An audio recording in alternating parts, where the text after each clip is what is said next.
Oui, alors effectivement, mon intervention, elle n'a pas consisté à dire Spinoza est matérialiste et voilà en quoi il est matérialiste, mais déjà à se demander si vraiment ça avait un sens de parler de matérialisme chez Spinoza. Et j'ai distingué trois domaines de sens, trois domaines dans lesquels ça pourrait avoir un sens. Alors le domaine empirique, le matérialisme au sens empirique, le domaine ontologique, donc il y aurait un matérialisme au sens ontologique, et puis ce que j'ai nommé le matérialisme méthodologique.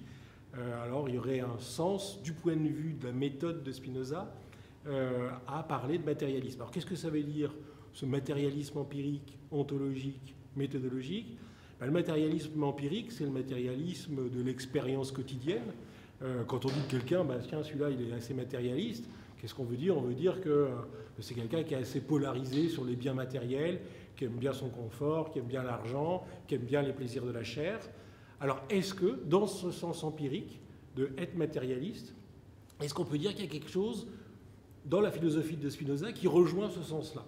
Et j'ai montré que, même si ce n'est pas le fin mot de la philosophie de Spinoza, il n'y a pas du tout de mépris de ce matérialisme empirique de la vie quotidienne. Et que, oui, Spinoza nous dit que pour développer une éthique, c'est-à-dire pour développer une certaine manière de vivre plus intense, il ne faut pas du tout mépriser ce qui peut être nommé bien matériel, c'est-à-dire notamment l'argent, les plaisirs du corps, et aussi le rapport à autrui, une certaine forme de reconnaissance sociale, ou en tout cas une certaine forme de prise en compte de l'autre, dans la mesure où c'est peut-être une des grandes idées de Spinoza, on ne s'en sort pas tout seul.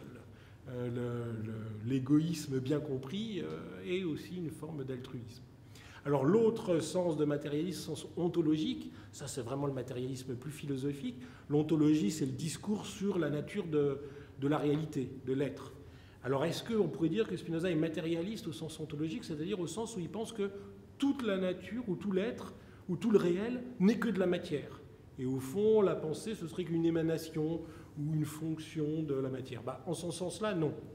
Mais pour autant, et c'est là que c'est complexe, Spinoza va valoriser vraiment le corps dans le développement de la puissance de pensée. C'est parce que le corps a une grande aptitude notamment à être affecté, c'est-à-dire à être sensible au monde, que l'esprit va pouvoir comprendre ses relations au monde et va développer aussi sa puissance. Donc, l'esprit étant une conscience incarnée, étant l'idée d'un corps existant en acte, eh bien, il est très important de penser la connexion entre esprit et corps. Donc, même s'il n'y a pas de réductionnisme matérialiste dans un sens ontologique, il y a quand même une place très grande dans la philosophie de Spinoza qui est accordée à la puissance du corps.